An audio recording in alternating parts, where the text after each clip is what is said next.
How's it going, everybody? My name is Rich, one of the co-founders here at Product Gym. And in today's video, I want to go out there and get some feedback from one of our recent grads on how to go ahead and actually, this whole interview is going to be dedicated to how to convert your next product manager interview into a product manager offer. I truly believe it only really takes one. And Jordan, why don't you tell us a little bit about your background and kind of like the epiphany that you've reached learning how to interview a product gym. Yeah, thanks for having me on, Rich. So a little bit about me. I have an unconventional background. I was a teacher for like 10 years. Ended up kind of sneaking my way into tech early on, and then recently wanted to move into product. And so through this journey, I've learned that being real, being unpredictable, being confident, and finding opportunities with recruiters and in the interview chain to make yourself stand out has been super rewarding for me, which has led me to land my first offer recently. So Gosh, and it sounds to me like many, many more to come. Like what, I know from talking to some of the other coaches here that you're on fire right now. Like what was your big epiphany when you're obviously, I mean, I come from a recruiting background. Recruiters, generally speaking, they want that role off of their desk. How were you able to elicit their support to basically kind of like be your inside person to help you like close? yeah, well, it was as simple as applying product principles to my engagement with the recruiters, right? Shop. Which is this role. I look at the role; it's been open for 3 months, 2 months. It's taken a long time for them to fill it, and I ask what problems are the recruiters trying to solve? It's they actually want this role off their plate. They have many other things that they need to do, and so I ended up using the length that a job is open, really just being transparent with the recruiter, saying like, "Hey, this job has been open. I tell we have a connection. Like, let me help. Like let's move this thing to the end so you can get this off your plate. It looks good. We work together." So basically, being a champion for them through my interview process, which then in turn made them champions for me. So That's one of the biggest misconceptions that people have about getting a product manager job is too many of them view the recruiter as like a defact, like a kind of like a semi-enemy, when actually speaking, you should be leveraging them as an ally, because they also hold a lot of influence in terms of who moves forward. But you need to also position yourself in a place where you can help the recruiter pitch you.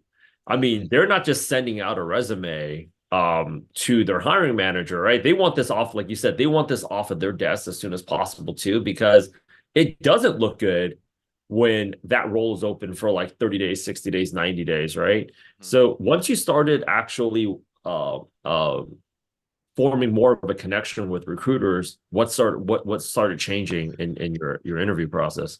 yeah, so really the key for the recruiters is once there's a moment when you're working with a recruiter when they get excited about you, right? There's a moment where they go, "Oh, okay, this person is actually someone who can legitimately fill this role, and so I'm going to work with them." And there were moments when I discerned that in that relationship, and I was able to get a ton of information about the needs of the role, the hiring managers, exactly who I was meeting with, where people were bouncing the most in the interview process, why they were bouncing, how to then prepare for it, and then being able to go. So what it did is that the recruiter basically would give me a one pager on like how to win my next interview if it was with the hiring manager or if it was with the head of engineering or sales and marketing leads, right? Like they became my resource to craft my interview specifically to the problems that they knew were going on. So Oh my gosh, I love it because and then what started happening after that? Like after you got the recruiter on your side, like how does that change how you're interviewing now with directors and heads of product? Yeah. So what I've noticed is that when I would come into interviews, we would do kind of a brief kind of introduction, kind of like get to know each other a little bit. I would actually immediately I would sneak in my introduction, like, hey, I actually heard that like you like particularly have like not let the last five product managers through. Why? Right? And just would ask them the questions and they would look at me and go, what? And that would radically change the whole interview. So then it went from them walking through their preset questions that they go through to this real conversation on, well, this guy was like this, or this lady was like this, or this was like this. And then we just, we would connect right there because he's like, oh, this person understands me. Like they're asking me the right question. They know my problems. And yeah, I mean, it's a little bit like what product managers are supposed to do when they're interviewing their customers, their right? customers. Yeah, Right. exactly. Like what do you like about Tinder? What don't you like about Tinder? How can we improve Tinder for you? Kind of like that's actually one of the things that I talk a lot about is like in product management interviewing. Start applying some of those product management principles to because they have a problem and product managers are problem solvers. So like there's nothing but talent right now out in the street, yet people aren't moving this role faster. And that must be very frustrating because I know, and I'm sure you've been in a position where you hired before. Yep. The Yeah, last I have. thing you want to see on your calendar is somebody that's interviewing for a role at your company because it's taking because the conversion rate between like it's like 50% of the people that the recruiter passes over is going to be a no-go. Right. Right. Exactly. Yeah. So what like anything like what else changed in the interview process for you? Did you notice like they were expediting things? Did you notice like they were like following up with you more? So a few things that I noticed that I'll walk through for you. The first thing is that I actually noticed that in the very interview, so the interview would take a completely different look from the traditional like product management interview. So after 15 to 20 minutes, the interview would stop, shift, and I was then talking with whoever, like if it was a product manager, whoever it was, I was talking about already being moved forward to the next interview round. Right. So it was in the interview, it was all right. So next time I'm actually going to send you to this person. Here's who they are. And so we start talking that way. And I could even go back to the recruiter before they had actually sent their feedback and say, hey, everything went really well. I'm going to go be meeting with the CTO, right? And so that was it. So that was one thing that happened. Another is that recruiters ended up pursuing me. So we talked a little bit about this, Rich, but I got sick in a recent interview process, and it was right before my final round, and I actually had to cancel. And so I was like, man, I felt terrible. It was with the chief product officer, the final round, and I had to push it. And I got sick for about a week. And during that week, the recruiter was pinging me nonstop, being like, hey, Jordan, how are you doing? Like, hey, Jordan, what's going on? Like, hey, like, are you still like interested in this? Like, so like she was definitely pursuing me rather than me pursuing her. And then when I came back to it, because I have I have another offer, other offers on the plate, I was able to tell her like, hey, can we actually expedite this final round that I didn't know about because you have this org shift, and gave me the exact date and time I requested. Right. So stuff like that begins happening.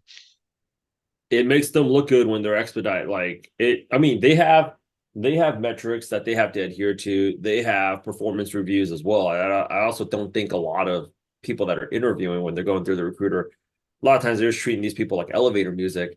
But they also want to do things like make more money, get promoted. Hmm. you know, Yeah. yeah. So what would you say so while you're here, I mean, how many interviews were you averaging like a week?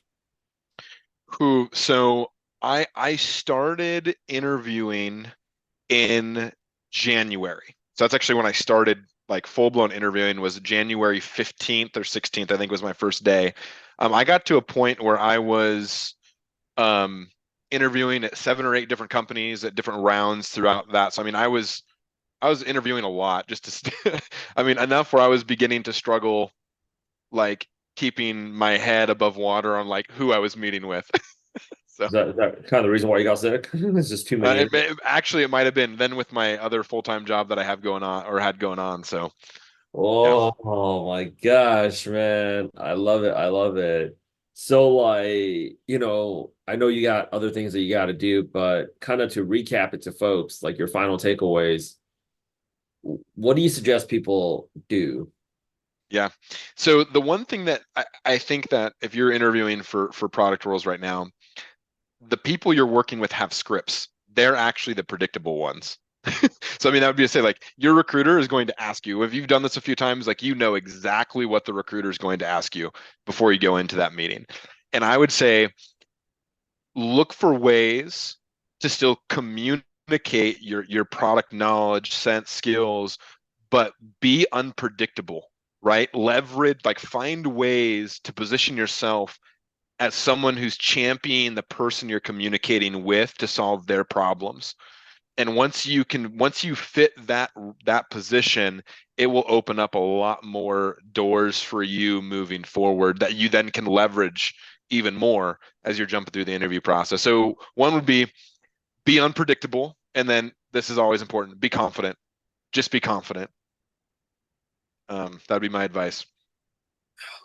I spoke with another an owner of another program, and he's told me that, like, I was asking him who are some of your on my other podcast, and I've asked him who are some of your best transitioners in the program going into tech sales, and he told me teachers. Because it's like, I was like, what? I was like, that's amazing. Why is that? And he said, well, you got to go ahead and manage a lot of stakeholders. You got a lot of you're constantly evaluated. It's very metrics driven. How many Yeah. kids are passing, how many kids are not. You got like parents that you got to deal with. So, a classroom, 30 to 40 kids, depending on the school district that you're with, you times that by 2 to 3, right? Sometimes it's mom and or dad, Yeah. depending on what that situation is. And then you got, like, obviously how political the landscape of working at a school is. And like, not to mention the fact that they are not financially incentivized to hit targets, right? So yeah, a little No, they just get a budget that's assigned to right, them. right, Yeah. Yeah. right. Yeah. So if you do well, you might get some better textbooks for next semester, Yeah. right? But then you put them in a racket where they actually have like upside, they crush it. Yeah. Yeah, man. I'm so proud of the work that you've been able to go out there and accomplish. Can't wait to see where your career takes you next. I'm glad you figured this thing out, because honestly speaking, it only needs one. And Yeah. it's fortunate when it clicks for people, it will. Yeah. Well, no, thanks, Rich. I mean, yeah, product, your program, your service has been critical to this. So, and the network, the people, the stories. If you're ambitious, you can use it. So, and it can be effective. Man, dude, I love it. I love it. I love it. Thank you so much for your time, Jordan. I'll talk to you soon, man. Yeah, you're welcome. See you, Rich.